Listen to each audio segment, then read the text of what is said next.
नमस्कार मित्रांनो, तूही रे माझा मितवा मालिकेच्या आजच्या भागामध्ये मामा फोन बघायला जातो की चला अर्णवला फोन करून बघूया ईश्वरीची तब्येत कशी आहे. त्याच वेळेला आता मामा बघतो तर त्याचा फोन डेड असतो. तो म्हणतो की शिट, बॅटरी पूर्ण डाऊन झाली. तेवढ्यात मामी येते आणि अर्णवचाच तिला फोन येतो. तेव्हा मामा म्हणतो की बघ काय झालं आहे ते. तेव्हा मग ती फोन उचलून स्पीकरला टाकते आणि म्हणते की बोल अर्णव. तेव्हा अर्णव म्हणतो की मामी, मी हे सांगायला फोन केला होता की ईश्वरी शुद्धीवर आली आहे थोड्याच वेळापूर्वी. हे ऐकल्यावर आता तिला धक्का बसतो. ती म्हणते की काय, ईश्वरी शुद्धीवर आली म्हणजे ती कशी आहे. तेव्हा मग तो म्हणतो की हो ती ठीक आहे, सगळं काही व्यवस्थित आहे, आता डॉक्टर बोललेत काहीच प्रॉब्लेम नाही आहे. मग मामा म्हणतो की अरे अर्णव, खरंच खूप आनंदाची बातमी आहे. तेव्हा अर्णव म्हणतो की हो मामा, अरे मी तुलाच कॉल लावत होतो पण तुझा फोन लागत नव्हता म्हणून मामीला लावला. त्यानंतर मग ती विचारते की अरे अर्णव, ईश्वरी शुद्धीवर आल्यावर काही बोलली का. तेव्हा अर्णव म्हणतो की हां, म्हणजे ती नॉर्मली बोलते वगैरे, काहीच प्रॉब्लेम नाही आहे. असं बोलून तो फोन ठेवतो आणि म्हणतो की चला मी डॉक्टरांशी काही बोलणं करायचे ते करून घेतो. त्यावेळेला आता वल्लरीला धक्काच बसलेला असतो. मामा म्हणतो की वा, ही तर एकदमच आनंदाची बातमी आहे. तेव्हा मग ती म्हणते की कसली आनंदाची बातमी आहे. मग मामा म्हणतो की मला माहीतच होतं ईश्वरी चांगली झाली नाही, काही तुला पाहवलं नसणार. तू हॉस्पिटलमध्ये ना नाटकच करत होतीस आणि तुझी ती नाटकं ना फक्त मी ओळखत होतो. त्यामुळे राहू दे, पण मला मात्र आनंद झाला आहे, मी एन्जॉय करणार आहे. अरे आकाश, आई, चला चला ईश्वरी शुद्धीवर आली, असं म्हणून मामा धावतच निघतो. तर राकेश आल्यावर विचारतो, अंजली काय झालं, तू अशी का बसली आहेस. तेव्हा ती म्हणते की अहो कुठे होतात तुम्ही एवढा वेळ, आणि मी किती वाट बघत होते तुमची, मी घाबरली आहे. तेव्हा मग तो म्हणतो की काय झालं सांगशील का तुम्हाला. तेव्हा ती म्हणते की तिकडे बघा पाल आहे. तेव्हा तो म्हणतो की अच्छा, म्हणजे तू या एवढ्याशा गोष्टीसाठी मला बोलावून घेतलंस अंजली. तेव्हा ती म्हणते की काय हो, एवढीशी गोष्ट काय, मी घाबरली आहे, बघा ना ती केवढी पाल आहे, मला भीती वाटते, तिला तुम्ही आधी हकलवा बघू. मग राकेश म्हणतो की जरा थांबा, मी बघतो. तेव्हा मग तो पुढे जातो आणि म्हणतो की ए पालताई, काय करतेस तू. अगं तुझ्यामुळे आमच्या या राणी सरकार घाबरल्यात ना, म्हणजे माझी महत्त्वाची काही कामं होती ती टाकून त्यांनी मला इथे बोलवले की नाही तुझ्यासाठी. मग चल पाहू, त्या घाबरतायत तुला बघून. जा जा आपल्या वाटेने जा, नाहीतर त्या आणखीनच घाबरतील. जा बघू लवकर. असं म्हणून आता तो पालीला जायला सांगतो आणि त्याच वेळेला ती पालही निघून जाते. तेव्हा राजेश म्हणतो की बघितलं का, अंजली ती गेली निघून तिच्या वाटेने आपली आपली. अरे तिच्याशी प्रेमाने बोललो तर ती गेली निघून, काहीच प्रॉब्लेम नाही आहे. नंतर मग आता राकेश म्हणतो की बघितलं, उगीचच तू घाबरत होतीस ना, गेली आपापल्या वाटेने, ती काहीच नाही करणार. तेव्हा मग राकेशला अंजली विचारते की अहो हे काय, हे तुमच्या शर्टला हा रक्ताचा डाग कसला लागला आहे. तेव्हा मग त्याला आठवतं की रियाच्या हाताला फुटलेला काचेचा ग्लास हा लागलेला असतो, त्याची कास लागलेली असते आणि तेच रक्त हे त्याच्या शर्टला देखील लागलेलं असतं. त्यानंतर मग आता राकेश हा अंजलीकडे बघायला लागतो आणि विचार करतो की आता काय बोलूया मूर्खबाईला मी. त्यानंतर मग तो म्हणतो की अगं ॲक्च्युली ना रक्ताचा नाही आहे ढाग, बाहेर मुलं ना होळी खेळत आहेत, रंगपंचमी चालू आहे, नुसता धुळगुळ चालू आहे. अगं काय करतात काहीच कळत नाही आहे. मला ना मगाशी पिशवी फेकून मारली, त्यातल्याच लाल रंगाचा डाग हा असेल, बाकी काही नाही. तेव्हा मग ती म्हणते की बरं ठीक आहे जाऊ दे. असं म्हणून ती किचनमध्ये जाते. तो म्हणतो की बरं थांब, मी तुझ्यासाठी चहा बनवतो. अंजली म्हणते नका राहू द्यात, मीच बनवते. ती निघून जाते. नंतर राकेश विचार करतो की ही मूर्ख बाई, खरंच त्या अर्णवची बहीण नसती ना तर कधीच हिला ढगात पाठवलं असतं. नंतर अंजली किचनमध्ये निघून जाते. अर्णव ईश्वरीजवळ येतो आणि ती तिथे तशीच अगदी नाराज बसून असते. अर्णव आल्याबरोबर त्याच्याकडे अगदी एक नजर करून बघते, कारण अर्णव तिला इतकं काही बोललेलं असतो, त्यामुळे तिला खूप वाईट वाटलेलं असतं. आता अर्णव तिच्या जवळ येऊन म्हणतो की हे घे. ईश्वरी म्हणते की हे कशासाठी, काय आता हे. अर्णव म्हणतो की ॲक्च्युली तू शुद्धीवर आल्यानंतर तुला मी हे फ्लावर्स द्यायला हवे होते, पण मी तेव्हा हे केलं नाही ना, म्हणून आता मला गिल्टी वाटते. सो हे फ्लावर्स तुला आत्तासाठी, की तुला एकदम फ्रेश वाटावं आणि तू लवकर रिकवर व्हावीस ना, त्यासाठी हे तुला आणलेली आहेत फुलं मी. तेव्हा मात्र अर्णवला ईश्वरी म्हणते की हे माझ्यासाठी आहेत. तो म्हणतो की हो तुझ्यासाठी आहेत, तुला बरं वाटावं ना लवकर म्हणून. तेव्हा ईश्वरी म्हणते की वा, म्हणजे हे बरं आहे, जेव्हा माणसाला शुद्धीवर यायचं असतं तेव्हाही द्यायचं असतं, पण तुम्ही काय केलं, जेव्हा शुद्धीवर आलात तेव्हा मात्र नुसतं ओरडत राहिलात, मला लागवलात माझ्यावर, चिडत राहिलात, किती काय काय काय काय बोललात मला. तेव्हा मात्र तुमच्या मनात विचारच नाही आला की मला काय वाटेल म्हणून. तेव्हा मात्र नुसते भडकवत होते अंगावर, किती काय काय बडबडत होते. मला खरंच म्हणजे ना तुमचं हे ना अर्णव सर भारीच आहे. इतर वेळीही तुम्ही अशी बडबड करता, घरी पण तुमचं हे सगळं चालूच असतं माझ्यावर चिडणं. बरं आज तर तुम्ही एकदम रेकॉर्डच ब्रेक केला आहे. म्हणजे तुम्ही आज हॉस्पिटलमध्ये पण ओरडलायत. तेव्हा तो म्हणतो की ठीक आहे, मी सिंदूर आता प्लीज आता तू जास्त बोलू नकोस. त्यामुळे हे घे, हे फ्लावर्स तुझ्यासाठी. असं म्हणून आता तो तिला ते देतो आणि ते पाहून ती खूपच खुश होते. आणि ईश्वरीला तेवढ्यातच नाश्ता येतो. सिस्टर म्हणते नाश्ता. तेव्हा ती प्लेटमध्ये उपमा बघते आणि उपमा पाहिल्यानंतर ती म्हणते की उपमा हा नाश्त्यासाठी. तेव्हा अर्णव म्हणतो की येस उपमा नाश्ता करून घ्यायचा आहे, समजलं. हे सगळं तू खाऊन घे आणि हे सगळं असं हेल्दी खाऊनच तू लवकर रिकवर होणार आहेस. ईश्वरी म्हणते की पण सर. तेव्हा मग अर्णव म्हणतो की पण बिन काही नाही, आता हा नाश्ता तुला करून घ्यायचा आहे. त्याच वेळेला आता ईश्वरी म्हणते की सर पण हा नाश्ता माझ्या गळ्याच्या खाली कधी उतरतच नाही, म्हणजे ना मला उपमा हा आवडतच नसतो. तेव्हा ईश्वरीला अर्णव म्हणतो की हे बघ, हे तुला आवडण्यासाठी नाही तर तुला लवकर रिकवर होण्यासाठी खायचं आहे, समजलं. त्यामुळे चला लवकर लवकर पटकन पटकन खाऊन घ्या बघू, आळस नको. तेव्हा ईश्वरी म्हणते की सर पण प्लीज नको ना. तेव्हा मग मला हे आवडतच नाही, हे मला लवकर बरं होण्यासाठी माझ्या आवडीचं नाही खाल्लं तर मग मी लवकर बरी कशी होणार. तेव्हा अर्णव म्हणतो की हे बघ चल तू इथे बस, मी भरवतो तुला. असं म्हणून ईश्वरी आता त्याला म्हणते की सर पण तुम्ही. तेव्हा तो म्हणतो की हो, आता नथिंग एक्सक्यूजेस, चल बस लवकर. आता तो तिला बसायला सांगतो म्हणजेच व्यवस्थित, आणि स्वतःही तिचं प्लेट घेऊन बसतो आणि ईश्वरीला भरवायला लागतो. आणि ईश्वरीला म्हणतो की हे बघ, हे जर तू लवकर लवकर खाल्लं नाहीस ना तर तू लवकर रिकवर होणार नाहीस, त्यामुळे तुला हे सगळं खावंच लागेल. तेवढ्यातच आता अर्णव ईश्वरीला चमच्याने घास भरवत असतो. ती काही तोंड उघडत नसते. तेव्हा तो तिला ओरडतो की चल आ कर आणि पटापट खाऊन घे. मग ईश्वरी ही आ करते आणि खायला सुरुवात करते. त्यावेळेला घरातले सगळे आलेले असतात, म्हणजे आजी, मामा, सुप्रिया सगळेजणं त्यांच्याकडे बघत असतात. वल्लरी पण असते आणि अर्णव तिला भरवत असतो. त्यावेळेला मामा हा मुद्दामच आतमध्ये आल्यावर आवाज करू लागतो की वा भारी आहे हे. तेव्हा मग आता सगळेजणं त्यांच्याकडे बघायला लागतात. आजी खुश होते आणि मामा म्हणतो की बघितलंत का, म्हणजे आपल्या बायकोवर एका नवऱ्याचं किती प्रेम आहे. आपला एक नवरा बायकोला खाऊ घालतोय अगदी प्रेमाने, पाहिलंत का, असं म्हणून मामा त्यांची छेड काढत असतो. वल्लरी मात्र गालातल्या गालात हसत असते. नंतर मग तिघजणी आल्याबरोबर ईश्वरी म्हणते की मामा आजी या या, असं म्हणून ते तिघजणी आल्यावर ईश्वरी खूप खुश होते. मग आजीच्या बाजूला लगेच आजीच्या बाजूला ईश्वरी असते. आजी तिचा हात धरून विचारते की काय गं ईश्वरी, तुला बरं वाटतंय ना, आता सगळं ठीक वाटतंय ना. तेव्हा ती म्हणते की हो आजी, अगदी ठीक वाटतंय मला, काळजीचं काही कारण नाही आहे, मी एकदम ठणठणीत आहे. तेव्हा मग बघा माझ्याकडे, असं ईश्वरी त्यांना बोलते.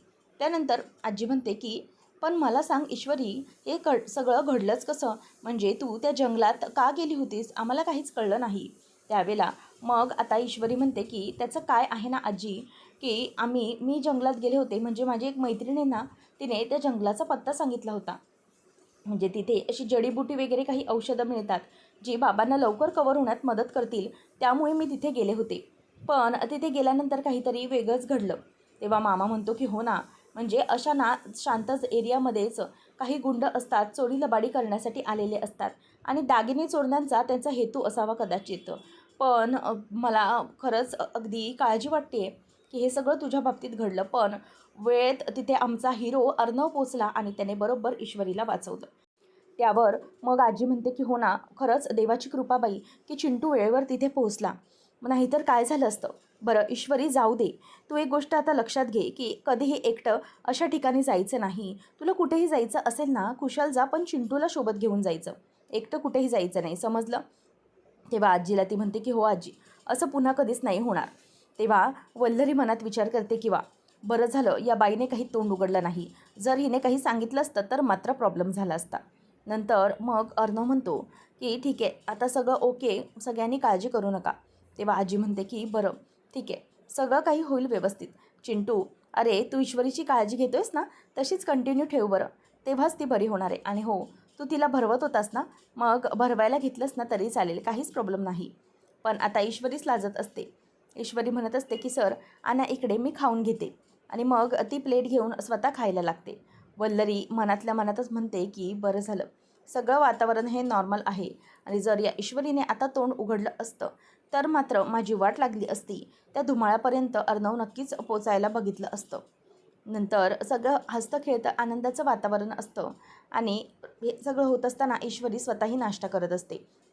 तेवढ्यातच आता सिस्टर येते आणि मग तिला पुढचा जेवण द्यायला देते. म्हणजेच दुपार वगैरे झाल्यानंतर तिला ती डाळ वगैरे प्रोटीनची प्यायला देते आणि म्हणते की हे घ्या मॅम, तुम्ही पिऊन घ्या. ईश्वरी म्हणते की सिस्टर, मी खरं सांगू, अशी जर डाळ खाल्ली ना तर मला खरंच काही कळत नाही आहे. त्याच वेळेला सगळी डॉक्टरांची टीम आलेली असते. अर्णव प्रत्येकाशी अर्णवची ओळख म्हणजे ईश्वरीची ओळख करून देतो.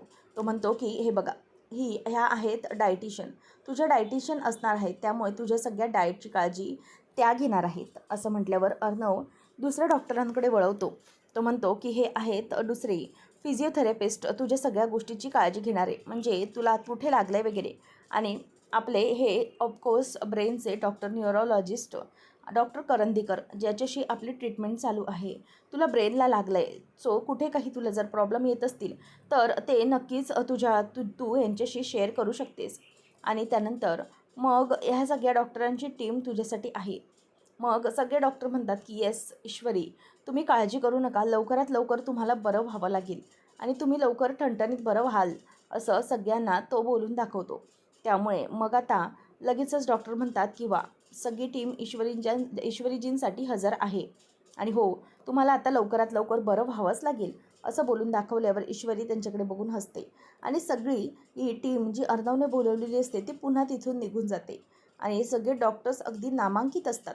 ईश्वरी अर्णवला म्हणते की अर्णव सर, मला एक गोष्ट जरा सांगा, तुम्ही ना सगळ्या गोष्टींसाठी माझे डॉक्टर बघितले, म्हणजे माझ्या ब्रेनसाठी बघितलं तुम्ही, म्हणजे माझ्या एक्सरसाइजसाठी बघितलं तुम्ही, शिवाय माझा डाएट सगळं सगळं काही तुम्ही बघितलं. पण ही जी डाळ आहे, ही डाळ खाऊन मला खरंच बरं वाटेल असं वाटते का तुम्हाला? ही जी डाळ आहे ना, त्या फक्त प्रोटीनच्या नावाखाली फक्त पाणी आहे, बाकी काही नाही आहे. पण मला ना ते असं खाणं ना आवडतच नाही आहे. तुम्हाला सांगू, माझ्या जिभेला ना अशी चव नाही आहे. त्यामुळे मला अशी गरमागरम जिलेबी, खस्ता कचोरी, गुलाबजामुन, असं काय काय समोसा, असं काय काय खावंसं वाटतं आहे. काय सांगू तुम्हाला मी, असं सगळं खावंसं वाटत असताना माझ्यासमोर हे असं जेवण आणलं तर ते कसं जाईल मला? आणि तुम्हीच सांगता ना की लवकर बरं होण्यासाठी खावं लागेल. तेव्हा अर्णव म्हणतो की हे बघ मी सिद्धोर, तुला जर कवर करायचं असेल ना लवकर, तर तुला हे असंच अन्न खावं लागेल. ईश्वरी म्हणते की असं बिना ऑइलचं, बिना मिठाचं जास्त मी खाल्लं ना तर ना मी आणखीनच आजारी वाटेन सर. त्यामुळे मला तर असं वाटतं ना की जर माणसाला लवकर कवर व्हायचं असेल ना तर त्याला ना त्याच्या आवडीचं खायला दिलं पाहिजे. म्हणजे जसं काही मी आता तुम्हाला सगळं सांगितलं, मला असं वाटतं की असं सगळं आवडीचं मला खायला मिळालं ना तर मी लवकरच कवर होईन. तेव्हा अर्णव म्हणतो की काय? ईश्वरी म्हणते की मग म्हणजे सगळं काही गेलं.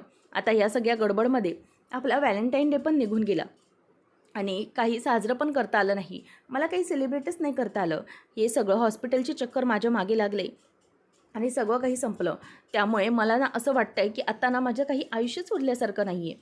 मला खूप कंटाळा आला आहे. तुम्ही ना अर्णव सर एक गोष्ट विसरलातच. तेव्हा अर्णव म्हणतो की काय काय विसरलो मी? तेव्हा ईश्वरी म्हणते की सर, तुम्ही सगळ्यांसाठी डॉक्टर शोधला, पण माझ्या हार्टचं काय करणार? माझं दिल कसं खुश होणार अर्णव सर? तेव्हा मग अर्णव म्हणतो की तुला नक्की काय म्हणायचं आहे? ईश्वरी म्हणते की सर, आता सगळं मी तुम्हाला सांगत बसायचं आहे का? जाऊ दे शी बाबा, असं म्हणून ती वैतागते आणि पुन्हा खाली त्याच्याकडे ताट देऊन झोपून जाते. नंतर मग आता आजी आणि आकाश बाहेर बसलेले असतात. आकाश जरासा नाराज असतो. तो म्हणतो की मला ना हे दीचं वागणं अजिबात आवडलेलं नाही आहे. तेव्हा आजी म्हणते की काय रे आकाश, काय झालं तुला मध्येच? तेव्हा तो म्हणतो की मला अजिबात आवडत नाही आहे. ताई अशी कशी वागू शकते?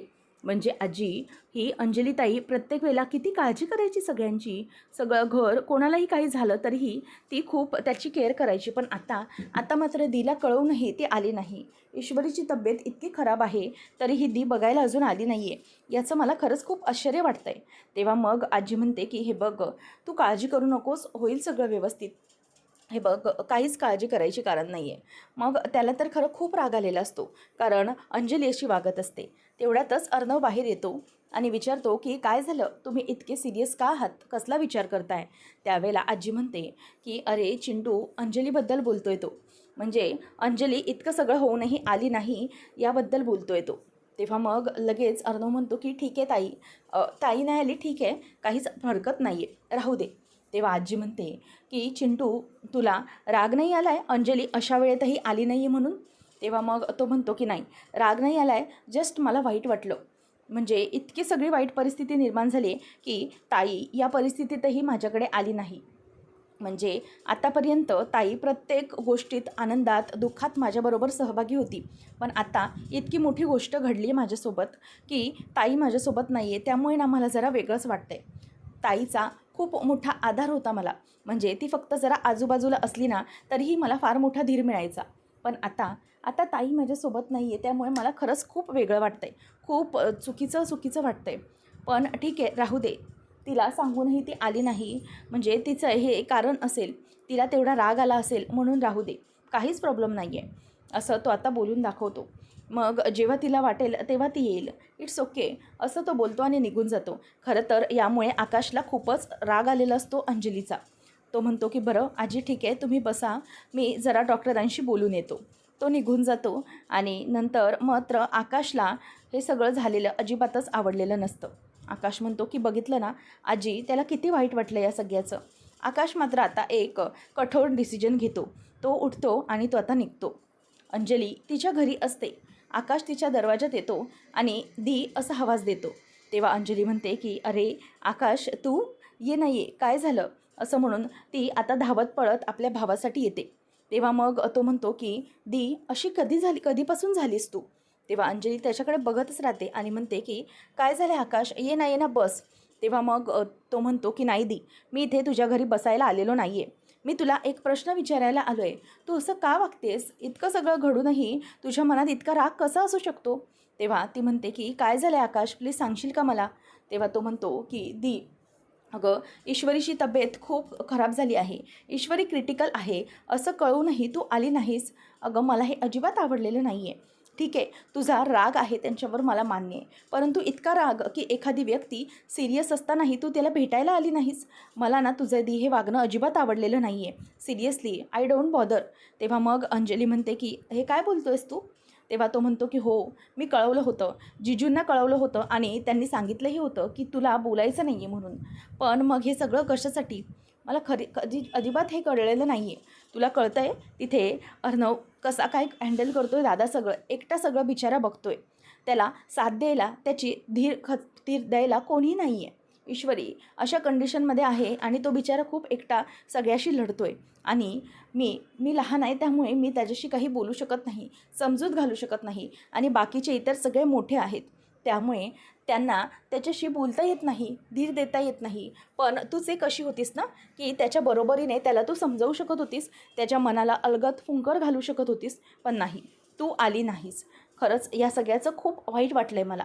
आणि दी, मी खरंच सांगतो की या अंजली दीला मी अजिबात ओळखत नाही, ही अशी कशी वागू शकते, असं म्हणून आता तो तिला ओरडूनच तिथून निघालेला असतो. आकाशने इथे एक नंबरच काम केलेलं असतं, त्यामुळे राकेशचा खोटारडेपणा उघडकीस येणार असतो.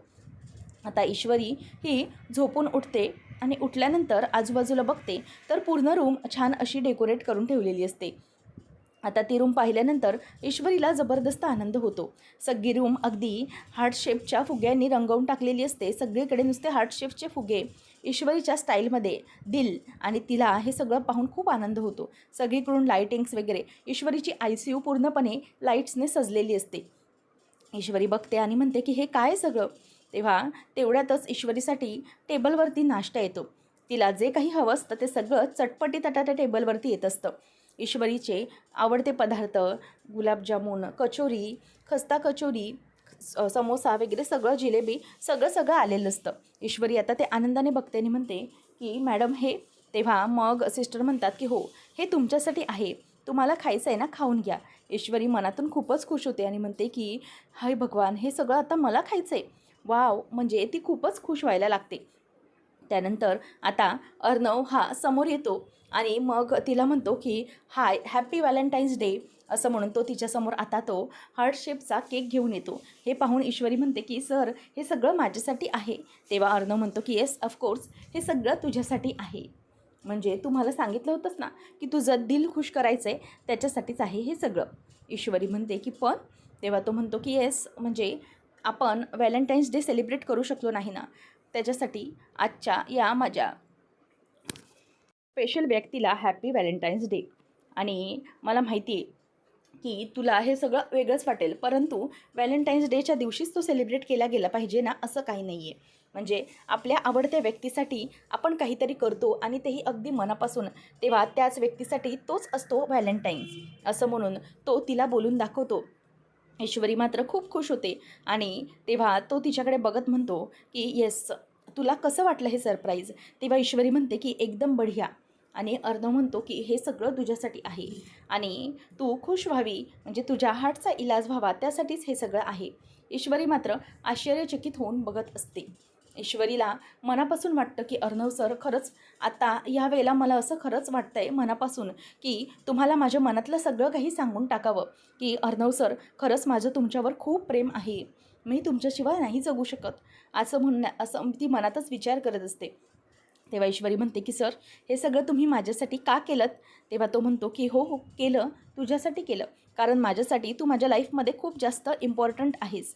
काही झालं तरीही तू सगळ्यांना जपतेस, मला जपतेस, माझ्या कुटुंबाला, ताईला, सगळ्या सगळ्या घराला जपतेस, स्वतःची काळजी न घेता आमच्या सगळ्यांचा किती विचार करतेस, आणि त्यासाठी तुला हे सगळं मी केलेलं आहे.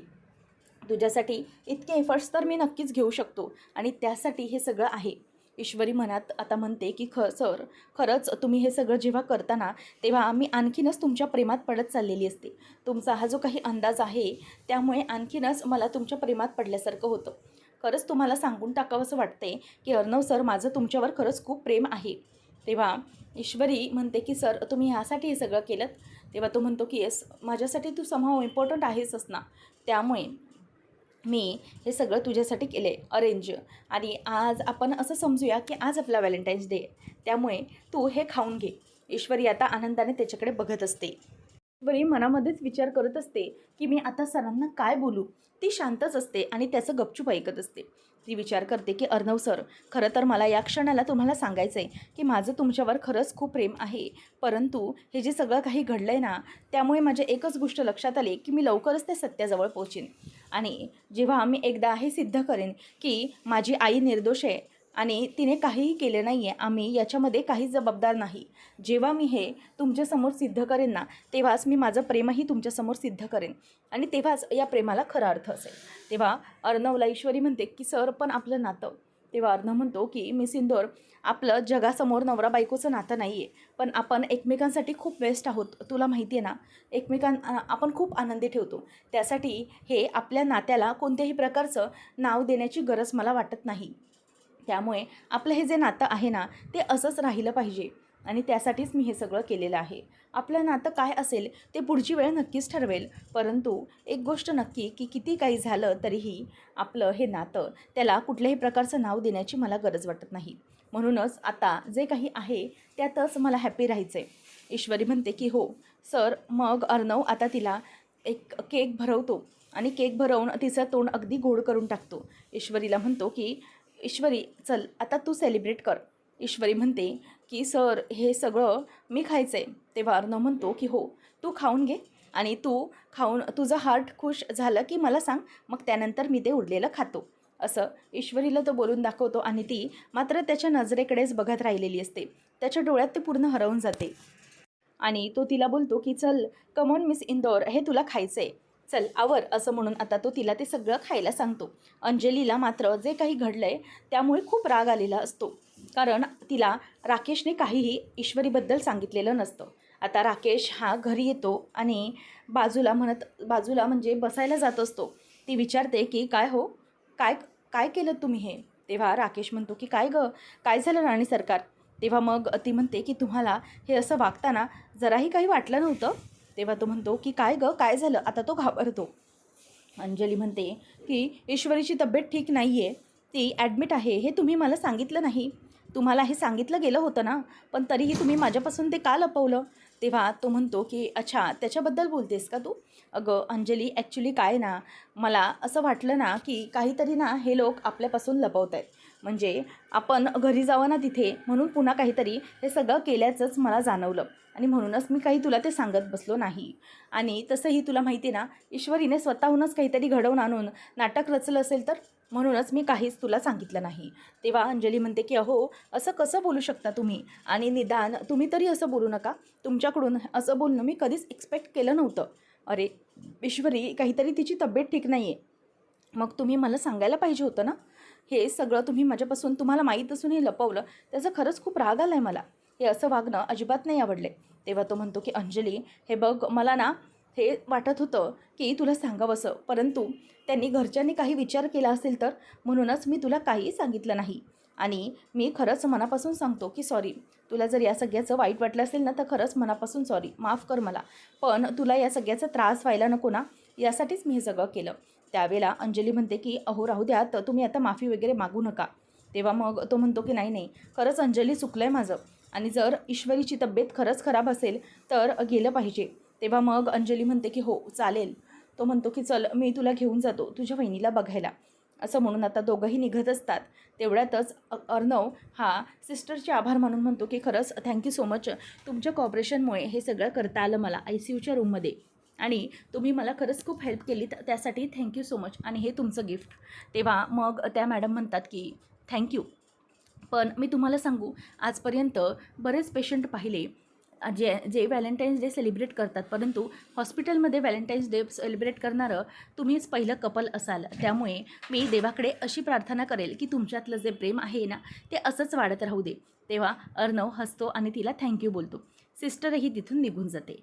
तर आता पुढच्या भागामध्ये आपल्याला पाहायला मिळतं की सगळी लहान मुलं ही बंगल्याच्या बाहेर आलेली असतात. ईश्वरी अर्णव घरी आलेली असताना लगेच एक मुलगा येतो आणि तो अर्णवला म्हणत असतो की काका, मी तुम्हाला रंग लावतो. तेव्हा ईश्वरी त्याला म्हणते की बाळा, सरांना रंग लावलेला आवडत नाही, आणि म्हणूनच तू रंग लावू नकोस. तेव्हा अर्णव म्हणतो की नाही ठीक आहे, यावेळी हरकत नाही, लाव तुम्हाला रंग. असं म्हणून अर्णव त्या मुलाला रंग लावायला सांगतो, आणि तो मुलगाही अगदी पटकन पुढे येऊन अर्णवला रंग लावतो. आता रंग लावल्यानंतर ईश्वरी त्याच्याकडे बघतच राहिलेली असते. तर ईश्वरी आता त्या सगळ्यांना म्हणत असते की हे काय, तुम्ही सरांना रंग लावलात, पण तुम्ही मला रंग कुठे लावलात. तेव्हा त्यातली एक मुलगी असते, ती म्हणते की हे बघा ताई, काय असतं ना की माझी आत्तू असं म्हणत असते की पहिल्यांदा बायकोला रंग ना नवऱ्याने लावायचा असतो, त्यामुळे तुम्ही रंग लावा. असं म्हटल्यावर आता अर्णव ओके फाईन असं म्हणून ईश्वरीला तो गालाला रंग लावायला लावतो. मुलं ही सगळी त्याच्याकडे आनंदाने बघत असतात, आणि त्या छोट्याशा मुलीचं म्हणणं मात्र अर्णवने ऐकलेलं असतं, आणि तो रंग लावत असतो. हे सगळं होत असताना इथे आता ईश्वरी खूपच खुश झालेली असते. अर्णव ईश्वरीला रंग लावतो, आणि सगळी पब्लिक म्हणजे सगळी जी लहान मुलं आहेत ना, ती आता उड्या मारायला लागतात. आनंदाने होळी खेळायला पुन्हा सुरुवात करतात. आता ईश्वरीला उचलून अर्णव घरी आणत असतो, आणि त्याच वेळेला त्यांची रूमही छान सजवलेली असते, आणि रूममध्ये वेलकम बॅक असं लिहिलेलं असतं. ते पाहून ईश्वरी खुश होते, आणि अर्णव प्लीज कम असं म्हणून तिला अगदी रॉयल ट्रीटमेंट देऊन घरात घेतो. नेमकं आता पुढे काय घडणार आहे, ईश्वरी अर्णवचं नातं हे कसं रंगत जाणार आहे, पाहणं रंजक ठरेल. अशाच अपडेटसाठी चॅनलला नक्की सबस्क्राईब करा. धन्यवाद.